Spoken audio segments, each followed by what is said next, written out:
వెతలు తీరును, కృపలు దొరుకును, సాటి లేనిది యేసుని నామం.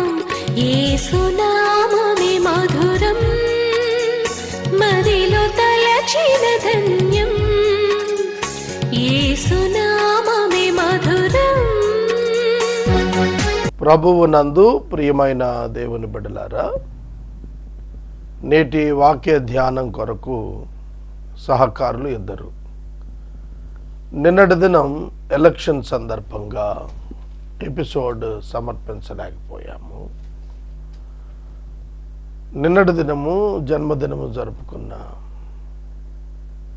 ఆదిమళ్ళ జెస్సీ సౌమ్య గారు, వైఫ్ ఆఫ్ ఆదిమళ్ళ ప్రవీణ్ కుమార్ గారు సహకారాన్ని ఇచ్చారు. కుటుంబ సభ్యులు ఇందుపల్లి ప్రకాష్ కుమార్ గారు, సుదర్శన్ గారు, పచ్చిగళ్ళ అవినాష్ మణికుమార్, డాక్టర్ యానీ ప్రీతి, ఆర్యన్ డానియల్ గారు, డాక్టర్ క్రిస్టినా కీర్తన గారు సహకారం ఇస్తున్నారు. ఆదిమళ్ళ జెస్సీ సౌమ్య గారికి నూతన సంవత్సర ఆశీర్వాదములు ప్రభువు దయచేయాలని నేను ప్రార్థిస్తున్నాను. బిడ్డను ప్రభు కనికరించాలని మీ ప్రార్థనలో జ్ఞాపకం చేసుకోరండి. రెండవ సహకారి, ఈ ఇరువురు కూడా మా కుటుంబంలోని వారే. రెండవ సహకారి ప్రభునందు ప్రియులు ఇందుపల్లి శామ్యూల్ ఆనంద్ కుమార్ గారు, ఐఏఎస్, శ్రీమతి సుజాత గారు. వీరి యొక్క వివాహ దినం సందర్భంగా ఇందుపల్లి మాన్యుయల్ గారు మరియు శామ్యూల్ గారు, సుజాత గారు సహకారం ఇస్తున్నారు. దేవుడి కుటుంబాన్ని ఆశీర్వదించినట్లు ప్రార్థించండి. ఎపిసోడ్ ప్రసార సహకారులు కావాలి. దయచేసి ప్రార్థనలో జ్ఞాపకం చేసుకోనండి. స్టూడియో పని జరుగుతున్నది, ప్రార్థించండి. 9 డైమండ్స్ ప్రాజెక్ట్ కొరకు, అలాగే ఏసే పరిష్కారం కొరకు ఒక ఇద్దరు ప్రభు నామంలో మారు మనసు పొంది పనిచేసేవారు కావాలి. మీ ప్రార్థనల్లో జ్ఞాపకం చేసుకోండి. ప్రార్థించుకుని పౌలు గారు తిమోతికి వ్రాసిన 2వ పత్రికను ప్రారంభించుకుందాం. మమ్మల్ని మిక్కిలిగా ప్రేమిస్తున్న మా ప్రియ తండ్రి, వందనాలు, స్తోత్రాలు. మీ దాసురాలు ఆదిమళ్ళ జెస్సీ సౌమ్య గారికి మీరు ఇచ్చిన నూతన జన్మదినము అను దయా కిరీటం కొరకు వందనాలు చెల్లిస్తున్నాము. ఆదిమళ్ళ ప్రవీణ్ కుమార్ గారిని మీరు ఆశీర్వదించమని ప్రార్థిస్తున్నాము. సహకారం ఇచ్చిన ప్రకాష్ కుమార్ గారు, సుదర్శని గారు, కుటుంబ సభ్యులను ఆశీర్వదించండి. అటువలనే శామ్యూల్ ఆనంద్ కుమార్ గారు, సుజాత గారు, మాన్యుయల్ గారు ఇచ్చిన సహకారమును బట్టి బిడ్డలను దీవించండి. వారి వైవాహిక జీవితంలో మీ కృపా సహాయం ఇచ్చి నడిపించండి. బిడ్డలను సేద తీర్చమని ప్రార్థిస్తున్నాం. వాక్యం చేత మా శ్రోతలను తృప్తిపరచండి. తిమోతికి వ్రాయబడిన 2వ లేఖ మేము ధ్యానించిన కృపనివ్వండి. యేసు నామమున వేడుచున్నాం తండ్రి, ఆమేన్. ప్రియమైన దేవుని బిడ్డలారా, పరిశుద్ధులైన పౌలు గారు తిమోతి భక్తునికి వ్రాసిన 2వ లేఖ పాస్టరల్ ఎపిస్టల్స్ లో 3లో 3వది. తిమోతి 1 పత్రిక, 2వ పత్రిక, తీతు పత్రిక, ఈ 3 పాస్టరల్ ఎపిస్టల్స్ అంటారు. ఈ 3లో ఇది చివరిది. మొదటిది వ్రాసిన తరువాత, తిమోతికి మొదటి లేఖ వ్రాసిన తరువాత తీతుకు నాకు వ్రాశాడు. ఆ తరువాత మరలా 2వ లేఖ తిమోతికి వ్రాశాడు. 64 ఏడీలో మొదటి పత్రిక అయితే 68 ఏడీలో 2వ పత్రిక, ఈ మధ్యలో తీతుకు నాకు రాశాడు. పౌలు చెరసాల నుండి విడుదల పొందిన తరువాత వ్రాసినటువంటిది ఈ లేఖ. Church order and discipline the same content continued. అదే మళ్ళా కంటిన్యూ అవుతూ వచ్చింది. అయితే పరిశుద్ధుడైన పౌలు గారు ఈ యొక్క పత్రిక రాశాడంటారు, ఏ విధమైనటువంటి అభ్యంతరాలు లేవు. సంఘం యొక్క క్రమశిక్షణ కొరకు, సంఘములో అనుసరించవలసిన సిద్ధాంతం కొరకు, నమ్మవలసిన బోధ నిమిత్తము మరియు క్రమశిక్షణ ఏ విధంగా ఉండాలి అనేది ప్రధాన అంశం. ఇది మనకు 55వ పుస్తకంగా కనిపిస్తుంది. 55వ పుస్తకం న్యూ టెస్ట్మెంట్లో 16వ పుస్తకం, ఓవరాల్ బుక్లో 55th బుక్. ఇందులో 4 అధ్యాయాలు ఉన్నవి, ఇందులో 83 వచనాలు ఉన్నవి, 1703 పదాలు ఉన్నవి. ప్రశ్నలు లేవు ఇందులో, నో క్వశ్చన్స్, ప్రశ్నలు లేవు. దీని యందు చాలా ఆసక్తికరమైనటువంటి మాటలు పౌలు గారు రాస్తూ వచ్చాడు. ఒక విధంగా ఈ 2వ పత్రికలోని 4 అధ్యాయాలు మనం చూస్తున్నప్పుడు పౌలు తిమోతి గారి యొక్క బాల్యము, అతని యొక్క ఇన్స్పిరేషన్ గురించి మొదటి అధ్యాయంలో తెలియచేశాడు. తరువాత దేవుడు తనకు అప్పగించిన సువార్త విషయంలో ఏ విధంగా ఉన్నాడో తనను గురించి తెలియచేస్తూ తిమోతికి దేవుడు అప్పగించినటువంటి ఆ గొప్ప పరిచర్యను నడిపించడానికి ఇచ్చినటువంటి ప్రేమ విశ్వాసాల కొనసాగింపులో ఆత్మచేత దాన్ని జాగ్రత్తగా కాపాడుకోమన్నాడు.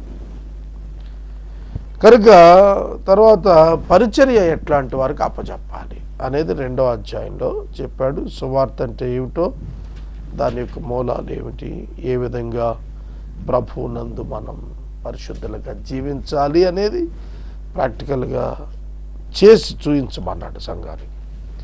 3వ అధ్యాయంలోకి వచ్చేటప్పటికి ఎండ్ టైమ్స్లో ఎట్లాంటి వారు ఉంటారు, చివరి రోజులు అని మనం చెప్పుకునే ఈ కాలంలో ఎటువంటి వారిగా మనుషులు ఉంటారు, వారితో ఏ విధంగా ఉండాలి, తర్వాత తను సద్భక్తితో ఏ విధంగా బ్రతకాలి అనేవి తెలియచేస్తూ వచ్చాడు.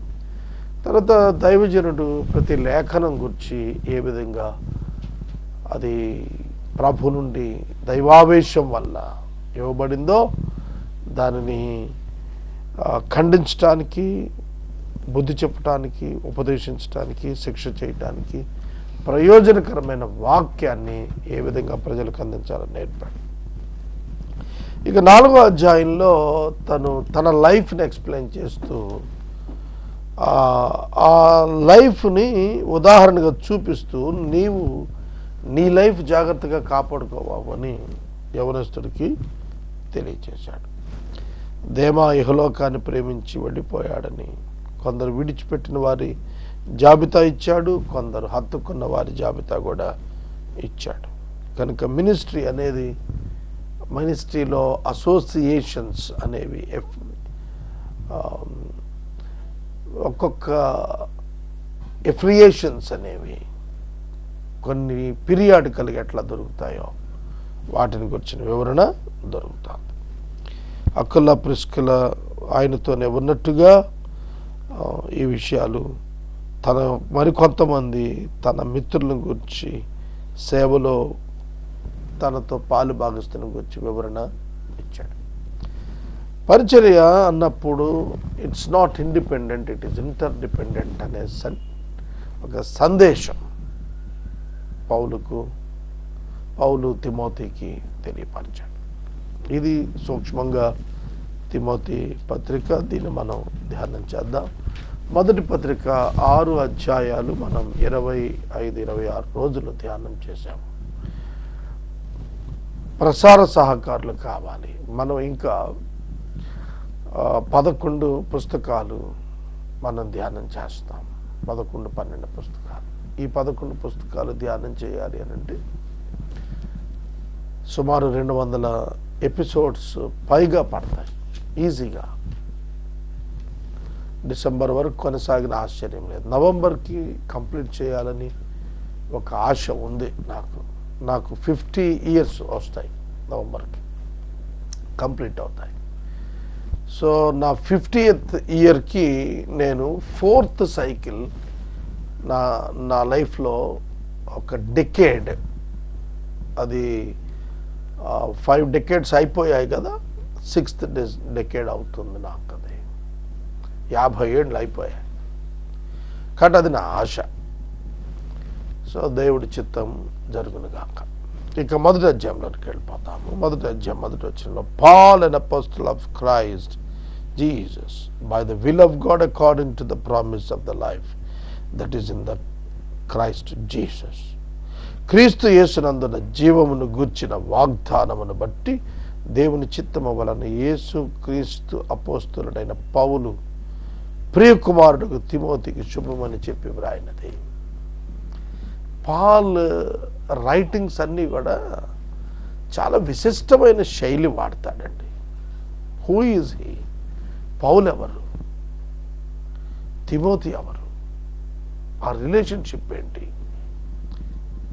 ఇక్కడ మనం చూస్తే Paul is telling about his relationship with God, his Savior, and with his spiritual son, Timothy. పౌలు గారు తన యొక్క సంబంధాల గురించి మాట్లాడుతున్నాడు, తన యొక్క ఐడెంటిటీ గురించి మాట్లాడుతున్నాడు. తర్వాత తిమోతి యొక్క ఐడెంటిటీని గురించి కూడా మాట్లాడుతున్నాడు. ఈ వచనం ఎంత బరువైనటువంటిదండి. క్రీస్తు యేసునందున్న జీవాన్ని గుర్చిన వాగ్దానం, అంత ఇంటర్లింక్డ్. ఇవి చాలా కష్టంగా ఉంటాయి అర్థం చేసుకొని. క్రీస్తు యేసునందు ఉన్న జీవం ఒకటి, దాని గురించిన వాగ్దానం 2, దాన్ని బట్టి దేవుని చిత్తం 3, యేసుక్రీస్తు అపోస్తలుడిగా పిలువబడ్డాడు 4, ప్రియకుమారుని తిమోతికి శుభం అక్కడ 5 ప్రత్యేక విషయాలు ఇక్కడ మాట్లాడుతున్నాడు. యేసుక్రీస్తునందు ఉన్న జీవమును గుర్చిన జీవమున్నది యేసుక్రీస్తులో. The life in Jesus Christ. We have the life in Jesus Christ. That the life is in Christ. క్రీస్తులో జీవమన్నది, క్రీస్తునందు వాగ్దానం అన్నది. There is a life in Jesus. There is a great promise of God only in Jesus. ఆదికాండం 12వ అధ్యాయానికి వెళ్ళిపోవాలి.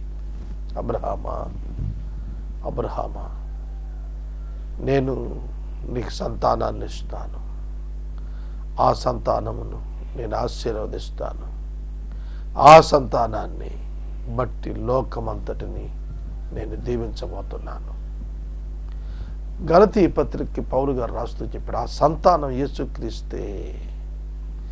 సంతానములు అనక సంతానము అని మాట్లాడినప్పుడు ఆ సంతానము అనే మాట క్రీస్తుకి చెందింది. దేవుడు క్రీస్తు ద్వారా లోకాన్ని ఆశీర్వదించనన్నాడని, సువార్త ద్వారా కలగబోయే ఫలాన్ని దేవుడు మొట్టమొదటిగా ఆ సువార్తను అబ్రహామునకు ముందుగా ప్రకటించాడని తెలియజేశాడు.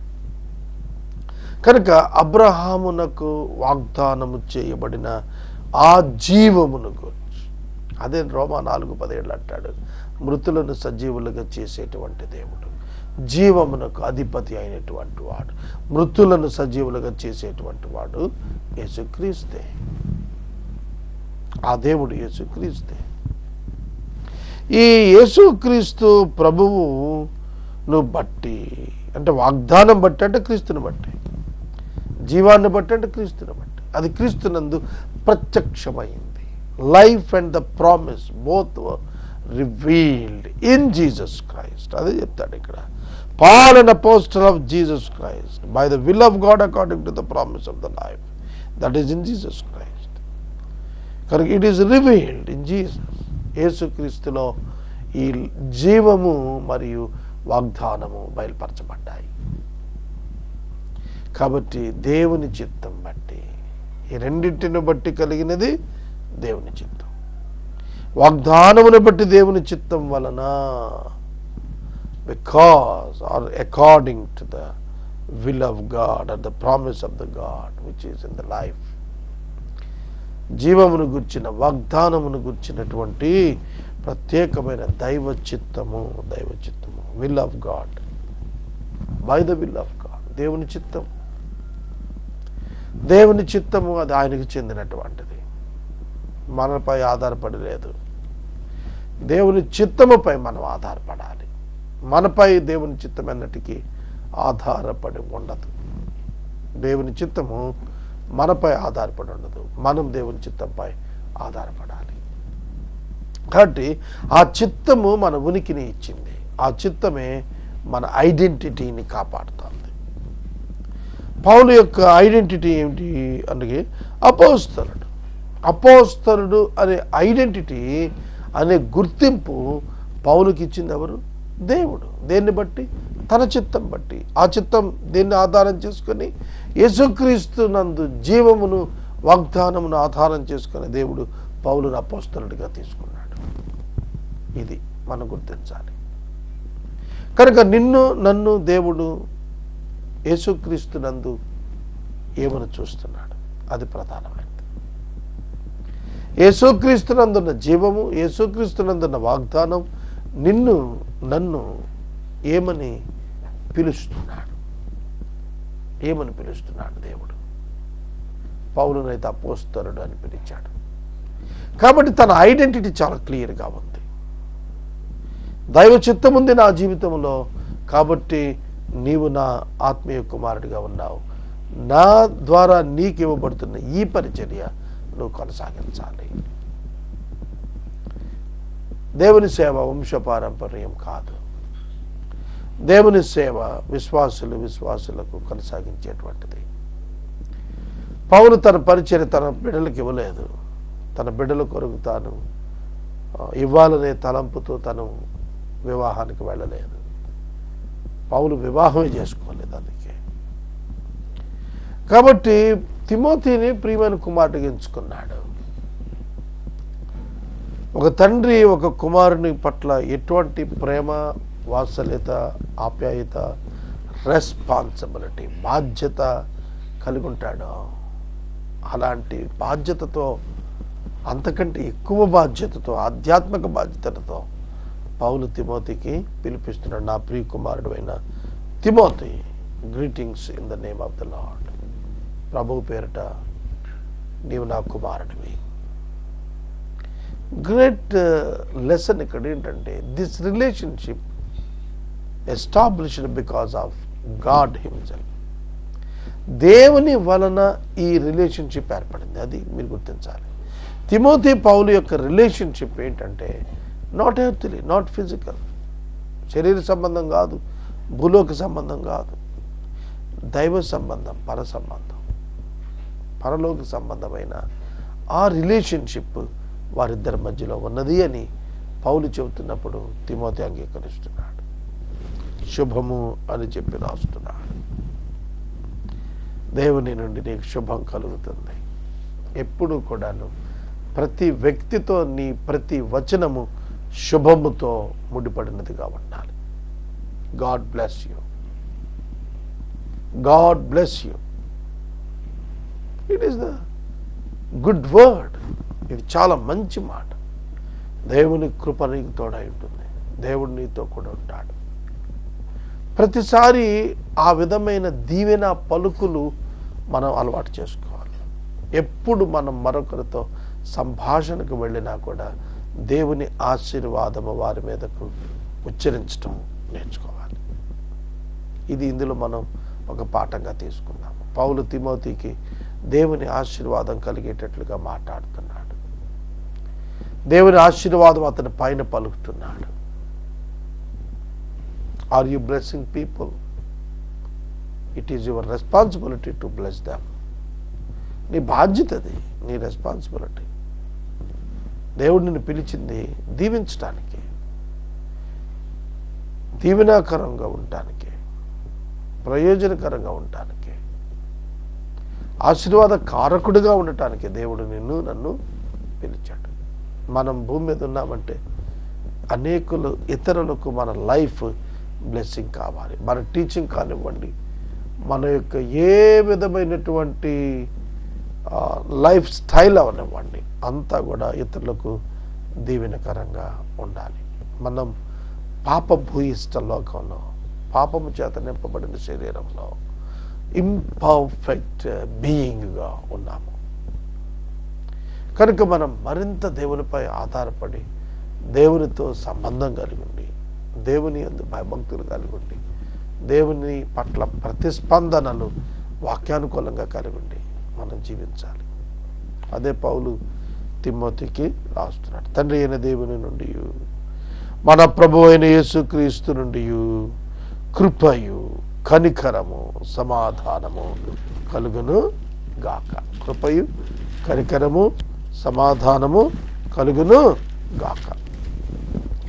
సో మొదటి పత్రిక మొదటి అధ్యాయంలో 2వ వచనంలో కూడా అంటాడు, ప్రభు అయిన యేసుక్రీస్తు నుండి తండ్రి అయిన దేవుని నుండి కృపయు కనికరము సమాధానం నీకు కలుగుతుంది అన్నాడు. కృపా కనికరం సమాధానం నీకు కలుగుతుంది అన్నాడు. మరియు తిమోతికి రాసిన రెండింటిలో ఈ చెప్పి పౌలుకి మాట్లాడుతున్నప్పుడు, పౌలు తీతునకు రాస్తున్నప్పుడు అతనితో సేమ్ బ్లెస్సింగ్ చెబుతున్నాడు. రక్షకుడైన క్రీస్తు నుండి తండ్రి అయిన దేవుని నుండి కృపయు కనికరము సమాధానం. ఈ పాస్టరల్ ఎపిస్టల్స్లో కృపయు కనికరము సమాధానము కలుగును గాక అనే పదం మనకు కనపడుతూ ఉంది. తర్వాత మీరు ఎఫ్ఎస్సి పత్రిక వెళ్ళేటప్పటికి కృపా సమాధానం కలుగును గాక అంటాడు. అక్కడ కనికరం అనే పదం వాడలేదు. అలాగే గలతీ సంఘానికి వెళ్ళేటప్పటికి గలతీ సంఘానికి రాస్తున్నప్పుడు కూడా తండ్రి అయిన దేవుని నుంచి కృప సమాధానం కలుగును గాక అని 3వ వచనంలో చెప్పాడు. అలాగే గలతీకి ముందు పత్రికలోకి మనం కొరింథీ 2వ పత్రికకు వెళ్ళినప్పుడు కూడా కొరింథీ 2వ పత్రిక 1వ అధ్యాయంలో కృపా సమాధానం అన్నాడు. కానీ పర్టికులర్గా ఈ పాస్టరల్ ఎపిస్టల్స్లో కనికరము కలుగును గాక అన్నాడు. కంపాషన్, కృపా సమాధానం, grace and peace along with compassion of God. కనికరం, సేవకులు కనికరం పొందుతారు. It's beautiful concept. నేను నా లైఫ్ 30 సంవత్సరాల ఇంచుమించు 29 సంవత్సరాల సేవా జీవితంలో నేను తెలుసుకున్నది ఏమిటంటే, ఆయన కృపనిచ్చాడు. ఆదికాండం 7లో నోవాహు ఆ తరంలో కృప పొందినట్లు నేను కృప పొందాను. ఆయన సమాధానం ఇచ్చాడు, ఆయన కనికరం ఇచ్చాడు. సేవకుడు ఒక ఇంపర్ఫెక్ట్ కండిషన్స్లో తాను సేవ చేస్తూ ఉంటాడు. బలహీనమే. అందుకని అంటారు, every Saint has past tense, or every saint has his weaknesses and every sinner has the future. ఒక ప్రతి వాడికి కూడా ఒక చరిత్ర ఉంటుంది. ఒక నీతిమంతుడు అన్నవాడికి ఒక స్టోరీ ఉంటుంది, ఒక బ్యాడ్ స్టోరీ. కానీ ప్రతి పాపికి కూడా ఒక మంచి భవిష్యత్తు ఉంటుంది తప్పకని అన్నారు. కనుక ప్రతి సెయింట్కి ఒక పాస్ట్ ఉంటుంది, ప్రతి సిన్నర్కి ఒక మంచి ఫ్యూచర్ ఉంటుంది. కనుక మనం కనికరం కావాలి. నేనైతే ఆ కనికరం చొప్పునే సేవ చేస్తున్నాను. ఈ కనికరమే పునర్జన్మ సంబంధమైనటువంటి స్నానంలో మనం తీసుకెళ్ళింది. మనం నిమిత్తమాత్రులమని, బలహీనులమని, అయోగ్యులమని, నీచులమని దేవుడు జ్ఞాపకం చేసుకున్నాడు. అందుకే కనికరం నీకు రావాలని నేను ప్రార్థిస్తున్నాను. God's compassion. కనుక దేవుని యొక్క అద్భుతమైనటువంటి కనికరము నీ మీదకు రావాలి. To Timothy, my beloved child, grace, mercy and peace. Grace, కృప, మెర్సీ, కనికరము, అండ్ పీస్, సమాధానము. Mercy and compassion. Mercy and compassion, కృపా కనికరాలు మన మీదకి రావాలి. కనికరం కోరాలి మనం. పౌలు అంటాడు, నేను తెలియక చేశాను, కనికరించబడ్డాను అన్నాడు. అందుకనే ఎప్పటికప్పుడు సేవకుడు తన పాపమును ప్రభు దగ్గర ఒప్పుకుంటూ కనికరం పొందాలి. కనుక గ్రేస్ అండ్ పీస్ సంఘానికి కృప ద్వారా రక్షణ ద్వారా సమాధానం. అయితే సేవకుడి దగ్గరికి వచ్చేటప్పటికి ఒక ఆపరేషన్ ఎక్కువ. రక్షణ పొందిన వాడికి, రక్షణను ప్రకటిస్తున్న వాడికి ఒక ఆపరేషన్ ఉంది. సేవకుడు ఒక ఆపరేషన్లో ఉన్నాడు. ఆ ఆపరేషన్ ఏమిటంటే ఇవాంజలిజంలో ఉన్నవాడు, బోధిస్తున్నటువంటి వాడు తన జీవితాన్ని గురించి అత్యధికంగా లెక్క చెప్పాలా. అందుకే ప్రతిసారి క్షమాపణ కోరుకోవాలి. కోరుకుంటున్న ప్రతిసారి దేవుడు తన కనికరం చొప్పున పాపాన్ని క్షమించాలి. దేవుడు కనికరించాలి. కనికరించకపోతే సేవ చేయలేము. కృపా సమాధానాలు బిలీవర్ స్టేటస్లో పౌలు రాసుకుంటూ వస్తే, సేవకుడు స్టేటస్లో కృపా, కనికరం, సమాధానం, గ్రేస్, మెర్సీ అండ్ పీస్. ఇవి లేకపోతే సేవ చేయలేము. మనమెన్నడూ కూడాను దేవునిపై సడగకూడదు. మనమెన్నడూ కూడాను దేవునిపై కాక దేనిపై ఆధారపడకూడదు. సేవా జీవితం అంటే చిన్న విషయం కాదు. సేవా జీవితం ఒక ముళ్ళ బాట లాంటిదే. అది ఎంచుకున్నందున కుటుంబం అంతా కూడా ఆ యొక్క సఫరింగ్ చూడాల్సి వస్తుంది. అట్లాంటి సందర్భాల్లో God's mercy needed and required. We all need to bow down, kneel down. మనము ఆయనకు తల వంచి మోకరించి లోబడవలసిన వారంగా ఉన్నాము. నేను రేపటి దినం 3వ వచనం ధ్యానం చేస్తాను. నేటి వాక్య ధ్యానానికి సహకారం ఇచ్చిన 2 కుటుంబాలకు ప్రత్యేక కృతజ్ఞతలు. ఆదిమళ్ళ ప్రవీణ్ కుమార్ గారు, జెస్సీ సౌమ్య గారు, ఇందుపల్లి ప్రకాష్ కుమార్ గారు, సుదర్శిని గారు, డాక్టర్ పచ్చిగడ్ల డాక్టర్ అవినాష్ గారు, డాక్టర్ పచ్చిగడ్ల యానిప్రీతి గారు, ఆర్యన్ డానియల్, డాక్టర్ కృష్ణ కీర్తన, ఇందుపల్లి. ఈ కుటుంబం జెస్సీ సౌమ్య గారి జన్మదినం సందర్భంగా సహకారం ఇచ్చారు. 2వ కుటుంబం ప్రసార సహకారం ఇచ్చిన వారు ఇందుపల్లి శామ్యుల్ ఆనంద్ కుమార్ గారు, ఐఏఎస్, శ్రీమతి సుజాత గారు, వారి కుమారుడు ఇమాన్యుయల్ గారు, శామ్యుల్ ఆనంద్ కుమార్ గారు, సుజాత గారి యొక్క వివాహ దినము వార్షికోత్సవం సందర్భంగా సహకరించారు. దేవుడి కుటుంబాలను దీవించును కాక. ప్రార్థన. మమ్మల్ని మిక్కిలుగా ప్రేమిస్తున్న తండ్రి, కృప, కనికరము, సమాధానము నాయన మా కుటుంబాలన్నింటిలో నింపండి. దేవా, ఇహలోకములో దేమా ప్రేమించి వెళ్ళిపోయాడు. మేము అలా వెళ్ళకుండా సహాయం చేయండి. నీ చెంత మమ్మల్ని జ్ఞాపకం చేసుకోండి. మీ కృపలో మా ప్రేక్షకులను ఆశీర్వదించండి. సేవలో ఉన్న భాగ్యము ప్రతి ఒక్కరు గుర్తిరుటకు నేర్పండి. యేసు నామాన్ని అడుగుచున్నాం తండ్రి, ఆమేన్. తండ్రి దేవుని ప్రేమ, కుమారుడిని యేసయ్య కృప, పరిశుద్ధాత్మ దేవుని యొక్క అన్యోన్య సహవాసం సదాకాలం మనందరికీ తోడైండును గాక. ఆమేన్.